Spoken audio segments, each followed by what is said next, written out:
በስመ አብ ወወልድ ወመንፈስ ቅዱስ አሐዱ አምላክ አሜን። ከሁሉም አስቀድመን ሳይገባን በምሕረቱ በቸርነቱ ጠብቆ በቤቱ አኑሮን ስሙን እንድናመሰግን የረዳን አምላከ ቅዱሳን ስሙ የተመሰገነ ይሁንልን። በመቀጠልም የመስቀል ሥር ስጦታችን የድኅነታችን ምክንያት የአዳም ልጆች ተስፋ ቅድስት ድንግል ማርያም ስሟ በፍጥረታት ሁሉ የከበረ ይሁንልን አሜን።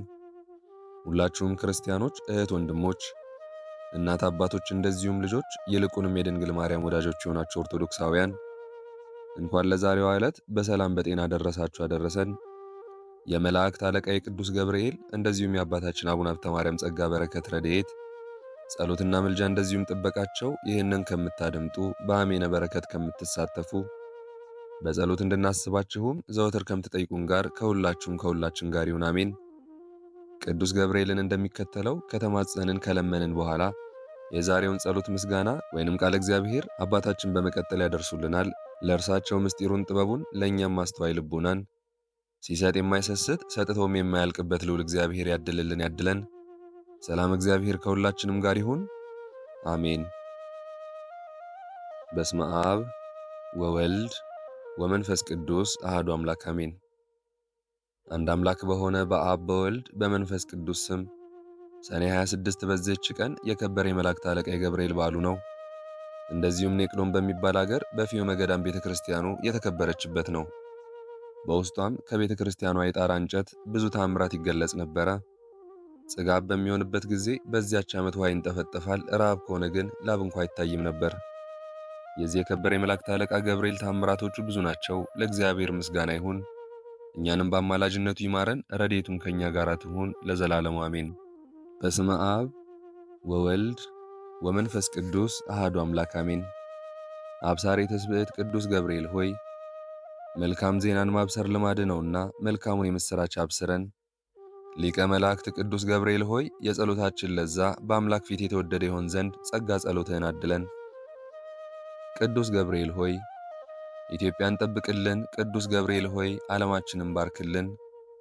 ሊቀ መላእክት ቅዱስ ገብርኤል ሆይ ዕድል ፈንታችንን ጽዋ ተርታችንን ከመልካም ሥራና ከመልካም በጎ ፍጥረታት ሁሉ ጋር አድርግልን።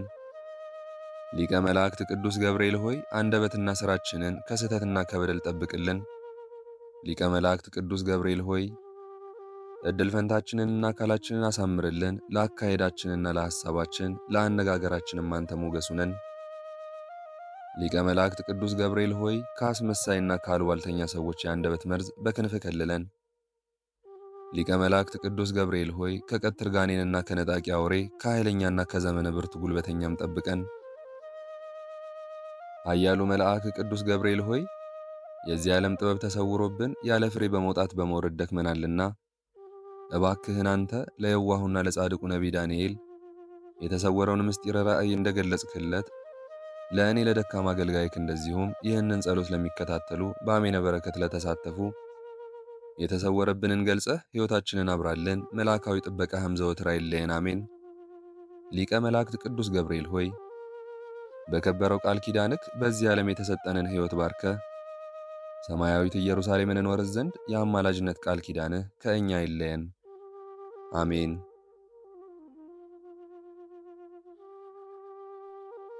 በስመ አብ ወወልድ ወመንፈስ ቅዱስ አሐዱ አምላክ አሜን። ሐሙስ የሚነበብ የአቡነ ሀብተ ማርያም ገድል።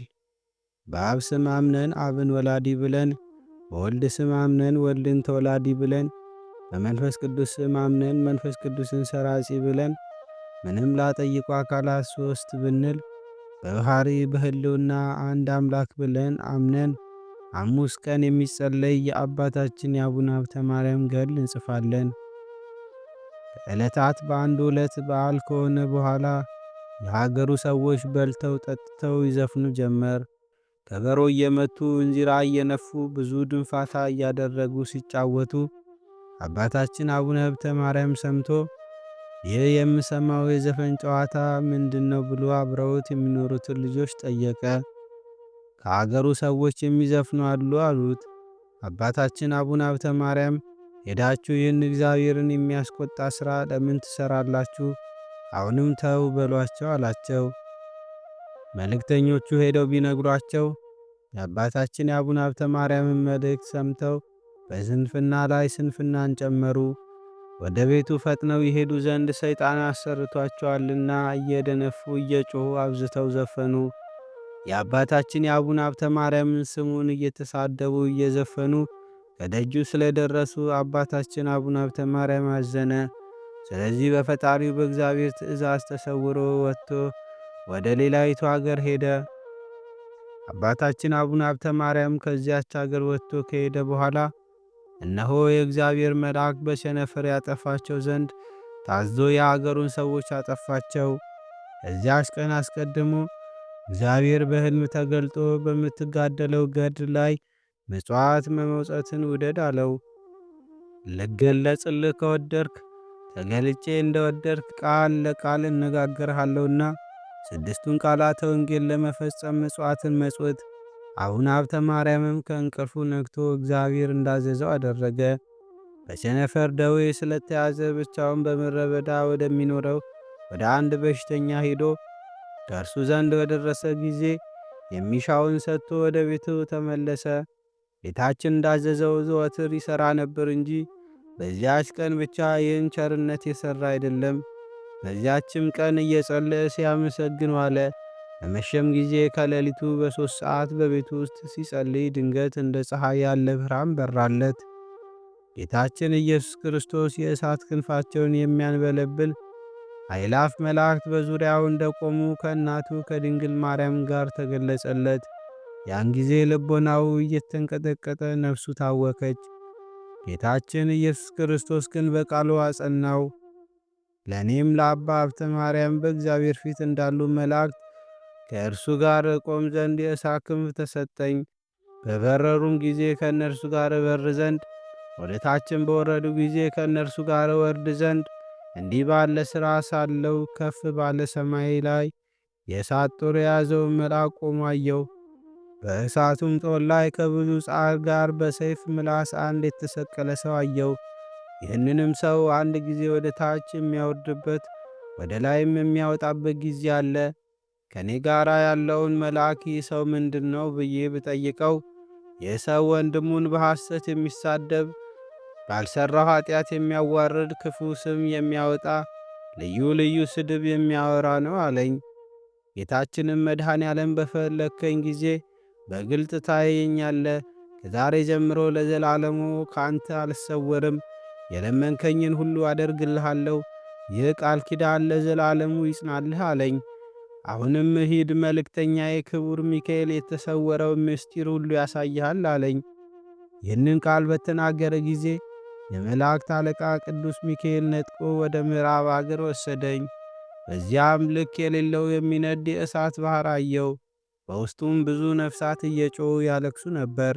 ከእነርሱም መካከል እየጮኸ ሌላው ቃል እኔን ጠርቶ እግዚአብሔር የሚያደርገውን እይ፣ የጠላቸውን ሰዎች ወደ እኔ እያመጣ የሚወዳቸውን ሰዎች ከእኔ እያራቀ ያኖራቸዋል አለኝ።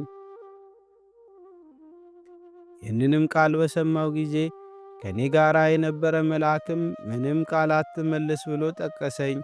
አብሮኝ የነበረው መልአክ ይህን ቃል የማን ነው? እነዚህስ በጣም የሚያለቅሱ እነማን ናቸው? አልሁት። አብሮኝም ያለ መልአክ ይህ ቃል የሲኦል ነው፣ እነዚህም በመካከሏ የሚጮኹት ኃጥአን ናቸው አለኝ። እኔም ከእነዚህ ብዙ ነፍሳት መካከል እገሌና እገሌ የሚባሉ አሉን ብዬ ጠየቅሁት። መልአኩም አዎን አሉ አለኝ። እኔም እንግዲያውስ እነዚህን ሰዎች አውጣልኝ፣ አንድ ሰው ስለ እነርሱ በጸሎት አትርሳቸው ብሎ አማጽኖኛልና አልሁት። አብሮኝም የነበረ መልአክ ይህ ሥልጣን የኔ አይደለም የጌታዬ የእግዚአብሔር ሥልጣን ነው እንጂ አለኝ። ያን ጊዜ ከመንበረ ጸባዖት ሀብተ ማርያም ሆይ ምሬልሃለሁ የሚል ቃል መጣ። እኔም ደስ አለኝ። ይህንንም ቃል ይህ ከእኔ ጋር የነበረው መልአክ በሰማ ጊዜ በሲኦል መካከል ወርዶ ነበልባለ እሳቱ በክንፎቹ መታው። እነዚያ ያልኩትንና በፈቃድ እግዚአብሔር የተማሩልኝን ነፍሳት አወጣና ወስዶ በተላ ገነት አስገባቸው። በዚህም ጊዜ ዲያብሎስ በሲኦል መካከል በእሳት ሰንሰለት ታስሮ በባሕረ እሳቱ ወዲያና ወዲህ ሲመላለስ አየሁት። ይህንንም በአንክሮ ስመለከት ሳለሁ ያ ይመራኝ የነበረው መልአክ ወደ ሌላ መንገዱ እጅግ ጠባብ ወደ ቦታ ወሰደኝ። በመካከሉም እጅግ ረጅም የሆነ ጥልቀቱ ልክ የማይታወቅ ገደል አሳየኝ። በዚያም በአንድ ወገን ገደል፣ በአንድ ወገን የሚያንበለብል እሳት የከበበው ጥቁር ባሕርን አየሁ። ግሩም የሆነ መጠን የሌለው የገደሉን ጥልቀት አይቼ እጅጉን ደነገጥኩ። ከእኔ ጋር ያለው መልአክ ይህ ምንድን ነው ብዬ ብጠይቀው፣ መልአኩም ሕገ እግዚአብሔርን ለዘነጉ ሰዎች ማደሪያ የሚሆን ገሃነም ነው አለኝ። ነገር ግን ገና እስካሁን በውስጡ የገባ የለም። ጌታ ኑ ሀቤ ሁሩ እምኔ ብሎ ከፈረደ በኋላ ሞትንና ሲኦልን ባሳለፈ ጊዜ ኃጥአንን ወደዚያ ያገቧቸዋል አለኝ። መልአኩን አቤቱ ጌታዬ ሆይ ከራሴ እስከ እግሬ ስቅጥጥ ስቅጥጥ በማድረግ ፈጽሞ አስደንግጦኛልና ከእንግዲህ ወዲህ ይህን ገሃነመ እሳት አታሳየኝ አልሁት። ከዚህም በኋላ ወደ ምሥራቅ ወስዶ ወደ ገነት መካከል አስገባኝ። በዚያም መዓዛቸው ልቡናን ደስ የሚያሰኝ ብዙዎች አታክልቶችን አየው። ከመዓዛቸውም ብዛት የተነሣ ሰውነቴ ረካች። የዚህች አገር ስሟ ማን ይባላል ብዬ መልአኩን ብጠይቀው፣ እግዚአብሔር ለተመረጡ ወዳጆቹ በደስታ ሊኖሩባት የፈጠራት ገነት ናት አለኝ። መልአኩን ይህችን አገር የሚገቡባት እነማን ናቸው ብዬ መልሼ ብጠይቀው፣ ለዘላለም ርስታቸው ናትና ጻድቃን፣ ሰማዕታት፣ ሐዋርያትና ነቢያት በሕይወታቸው እግዚአብሔርን ደስ ስላሰኙት ወርሰዋት ይኖራሉ አለኝ። የሁሉ አባት ከሚሆን ከአዳም ጀምሮ የኢትዮጵያ መምህር ሆኖ እስከ ተነሣ እስከ መርሃ ክርስቶስ ድረስ ያሉትን የሁሉን እያንዳንዱ ቆጥሮ ስማቸውን ነገረኝ። ድርሻቸውን ከዚህ እስከዚህ የእገሌ እያለ ዓለም ከተፈጠረ ጀምሮ እስከ ፍጻሜ ዓለም ያለውን ስማቸውን እየጠራ አስረዳኝ። ዛሬም እስካሁን ድረስ ያሉ አሉ፣ የሞቱም አሉ፣ የተወለዱም አሉ። የሁሉንም በእያንዳንዳቸው ስማቸው አስረዳኝ፣ ርስታቸውንም አሳየኝ። ከዚህ በኋላ ወደ ጽርሐ አርያም አውጥቶ ከሥላሴ ዙፋን አደረሰኝ። ነፍስህ በሥልጣኑ ተይዛለች፣ ስለ እግዚአብሔር ስገድ አለኝ። ያን ጊዜ ከዚህ አስቀድሞ እኔ በምድር ሆኜ በማላውቀው ምስጋና እያመሰገንኩ ሰገድኩ። በባለሟልነት ካሉ መላእክትም ጋር አንድ ሆንኩ። ከዚህም በኋላ ዓይንን የተመሉ አራቱን ኪሩቤል መንበሩን እንደተሸከሙ ቆመው አየሁ። ሁለንተናቸው እሳት የሚሆኑ እሊህም ወደ ኋላም ወደ ፊትም ወደ ግራም ወደ ቀኝም መንፈሰ እግዚአብሔር እየመራቸው የሚሄዱ ናቸው። ከእነርሱም ዘንድ ሀብተ ማርያም ሆይ የጻድቃን የመላእክትን ቦታ ስትጎበኝ የእኛን አዳራሽ ለምን አትጎበኝም? የሚል ቃል ከእነርሱ ወደ እኔ መጣ። ይህንንም ቃል ስሰማ ብዙዎቹን ጻድቃን አምጥተው ከእግዚአብሔር ፊት አቆሟቸው። ከእነዚያም አንዱ ከጌታ አጠገብ መቆሙን እኔ እቀድምሃለሁ አለኝ። እኔም በምን ምክንያት በጌታ ፊት ለመቆም አንተ ትቀድማለህ አልሁት። እርሱም በእኔ ላይ የገሉን ጽናትና የገሉን ብዛት ይናገር ጀመር። እኔም እግዚአብሔር ከእናት ማኅፀን ጀምሬ መረጥኩ ብሎ ስላከበረኝ ነው እንጂ እኔ ኃጢአተኛ ሰው ነኝ ብዬ መለስኩለት። እንደ ነቢዩ እንደ ኤርምያስ የመንፈስ ቅዱስ ማደሪያ ያደረግኩ በእናቴ በማርያም ንጽሕና አተምኩ ቢለኝ ነው እንጂ። በዚህ በፈጣሪ ቃል እኔ እቀድምሃለሁ አልሁት። ከእኔ ፊት በመቆም ሀብተ ማርያም ይቀድማል የሚል የሉል እግዚአብሔር አንደበት ተናገረ። በዚያን ጊዜ መንግሥቱ የዘላለም መንግሥት ለሚሆን እግዚአብሔር ፍጹም ምስጋናን አቀረብኩለት። ደግሞ ከዚህ ሌላ ከእግዚአብሔር ፊት በመቆም እኔ እቀድምሃለሁ የሚል ሰው መጥቶ ተከራከረኝ። ለዚህ ቃል ሳልመልስለት ይህ ሰው ቀድሞ ይቁም የሚል ቃል ከዙፋኑ ፊት ወደ እኔ መጥቶ ተነገረ። ጌታ እንዳዘዘ ያ ሰው በፊቴ ሲቆም እኔ በኋላው ቆምኩ። ልዑል እግዚአብሔርም የሰውን ልጅ መናገር የማይችለውን ግሩም ነገርን ተናገረ። እኔም ይህንን ነገር ጠይቄ ከተረዳሁ በኋላ ሳልገልጥ በልቦናዬ ሰውሬ ኖርኩ። ከዚህም በኋላ ሰይጣን መጥቶ በእግዚአብሔር ፊት ቆመና አቤቱ ጌታዬ ሀብተ ማርያም መከራ አጸናበት ዘንድ ፍቀድልኝ ብሎ ጮኸ፣ ተናገረ። እንደ ኢዮብ ብዙ መከራ ሳይቀበል እንደ አብርሃም ጽኑ ሐዘን ሳይታገስ በከንቱ ትወደዋለህና ብሎ ተካሰሰ። ጸዋትወ መከራውን ከተቀበለ በኋላ ይሰድብሃልና ብሎ ጌታዬ መከራ አመጣበት ዘንድ ፍቀድልኝ ሲል ሰምቼ ፈጥኖ የተቀበለኝ መሰለኝ። ስለዚህ እንባዬ በጉንጬ እስኪፈስ ድረስ ብዙውን አለቀስኩ። ፈጣሪዬን የሐሰት ምስክር ተነስቶብኛልና ሰውነቴን መከራ ለሚያጸናባት አሳልፈ አትስጣት ብዬ ለመንሁት። ሰይጣንም መከራ አጸናባት ዘንድ ፍቀድልኝ እንጂ አቤቱ ሥራ እንደ ፈታ ይቀር ዘንድ አትተው ብሎ አዘነ። በመከራ ከተፈተነ በኋላ በደግነቱ ጸንቶ ከተገኘ በእውነት ደግ እንደሆነ በዚሁ አውቃለሁ አለ። እግዚአብሔር ግን በሰይጣን ላይ ተቆጥቶ በነፍሱም በሥጋውም መከራ ታጸናበት ዘንድ አልፈቅድም አለው። እኔ ከእናቱ ማፀን ጀምሮ መርጬዋለሁና በንጽሕናም አጽድቼዋለሁ። ኀጢአት እንዳይሠራ ዘውትር እጠብቀዋለሁ። በእርሱ ላይ ማሰልጠንስ ይቅርና በሀብተ ማርያም ጸሎት በተማጸነኝ ሁሉ ላይ እንኳን አላሰለጥንህም አለው። ሰይጣንም ይህን ቃል ሰምቶ ስለ አፈረ እያዘነ ሄደ። እኔም ለወገኖቹ ኃይልን ጽንን ለሚሰጥ ለእግዚአብሔር እየሰገድኩ ክብር ምስጋና የሚገባው እርሱን አመሰገንኩት አለ። በደሉ ብዙ የሆነ ይህን መጽሐፍ ያነበበውን ገብረ ክርስቶስንና ቃሉን ለሰሙም ይጠብቀን። ጌታ የአባቴ ወዳጆች የሆናችሁ ቅዱሳን ወደ እኔኑ መንግሥተ ሰማያት ትወርሱ ዘንድ ደስታ ወደሚደረግበት ትገቡ ዘንድ በሚል ጊዜ በደላችንን የመላእክት ወገን ስለሚሆን ስለ አቡነ ሀብተ ማርያም ንጽሕና ይቅር ይበለን። በአዳራሹ በኢየሩሳሌም ከእርሱ ጋር ያኑረን። ለዘላለሙ ይሁን ይሁን ይደረግልን፣ በእውነት አሜን። አንድ አምላክ በሚሆኑ በሦስቱ ስም አምነን ብፁዕ አባታችን አቡነ ሀብተ ማርያም ያደረገውን ተአምር እንናገራለን። ደመናው ክብሩ በሁላችን በሕዝበ ክርስቲያን ይደርብን ለዘላለሙ አሜን። በዚህ ቦታ የተሰበሰባችሁ ወንድሞቼ ሆይ እኔ የምነግራችሁን አባታችን አቡነ ሀብተ ማርያም ያደረገውን ድንቅ ሥራ ስሙ። ከብዙ ልጆቹና ከነሚስቱ ጋር ቸነፈር በሚባል በሽታ ይታመመ አንድ ባለጸጋ ነበር። ከዚያ ሰው ከልጆቹ አንዱ ልጁ በገባው በሽታ ሞቶ ነበር። በዚያችም ወራት በደብረ ሊባኖስ የሚኖር አንድ ዲያቆን ነበር። ይኸውም ዲያቆን የአቡነ ሀብተ ማርያም ተአምር ያውቅ ነበርና ከአባታችን መሬት የእምነቱን አፈር ይዞ ከነ ልጆቹ ከነ ሚስቱ ጋር ወደ ታመመው ሰው ቤት ሄዶ የእምነቱን መሬት ለሰውየው ሰጠውና በውሃ በጥብጠው እየጠጡ እየተቀቡ ልጆቹም ሚስቱም ሰውየውም ከዚያ ከቸነፈር በሽታ ሁላቸውም በፍጥነት ዳኑ።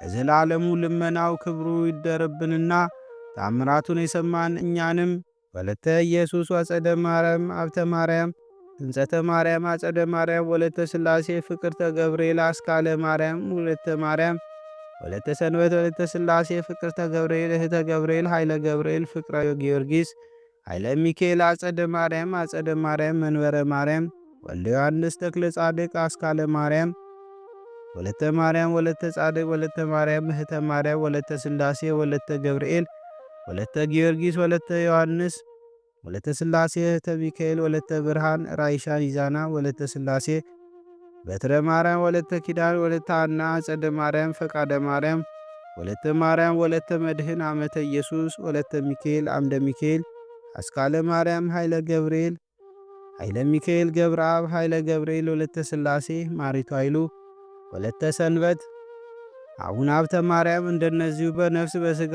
ያድነን ለዘላለሙ አሜን። በስመ አብ ወወልድ ወመንፈስ ቅዱስ አሐዱ አምላክ አሜን። ለአባታችን ቃለ ሕይወትን ያሰማልን፣ ሰፊ ዘመን ከጤንነት ጋር እግዚአብሔር ያድልልን፣ የአገልግሎት ዘመናቸውን ይባርክልን፣ ጸሎታቸውንም እግዚአብሔር ይቀበልልን አሜን። የዛሬውን መርሃ ግብር በዚህ መልኩ ጨርሰናል። ይህንን ጸሎት ምስጋና ወይንም ቃለ እግዚአብሔር በቅርብም በአካል በሩቅም በያላችሁበት ስትከታተሉ ለቆያችሁ በኋላም ለምታደምጡ በአሜነ በረከት ለተሳተፋችሁ በጸሎት እንድናስባችሁም ለጠየቃችሁን ሁላችሁንም ከነ ቤተሰባችሁ በሕይወት በጤና ያቆያችሁ፣ ዕድሜ ዘመናችሁ ይባረክ፣ ሥራችሁን የሰመረ፣ ቀናችሁን ያማረ፣ ኑሯችሁን የከበረ፣ ጸሎታችሁንም የተሰማ ያድርግላችሁ አሜን። ዘወትር የምንለቀውን መርሃ ግብር እንድትከታተሉ ሳትሰለቹም ሰብስክራይብ፣ ሼር፣ ላይክ እንድታደርጉ እኛንም በጸሎታችሁ እንድታስቡን በጌታችን በመድኃኒታችን በኢየሱስ ክርስቶስ ስም እጠይቃለሁ። እግዚአብሔር አምላካችን እስካሁን ሰዓት ጠብቆ ለዚህ ያበቃን የአባቶቻችን አምላክ ልዑል እግዚአብሔር ስሙ ፈጽሞ የተመሰገነ ይሁንልን። እመቤታችን ቅድስት ድንግል ማርያም ዘላለማዊ ስሟ የተወደደ ይሁንልን። ጻድቃን ሰማዕታት፣ ቅዱሳን መላእክት እንደየክብራቸውና እንደየማዕረጋቸው የከበሩ ይሁኑልን። አሜን። አነሳስቶ ላስጀመረን አስጀምሮም ላስፈጸመን ለሕያው እግዚአብሔር ክብርና ምስጋና ይግባው ዛሬም ዘወትርም ለዘላለሙ አሜን። አቡነ ዘበሰማያት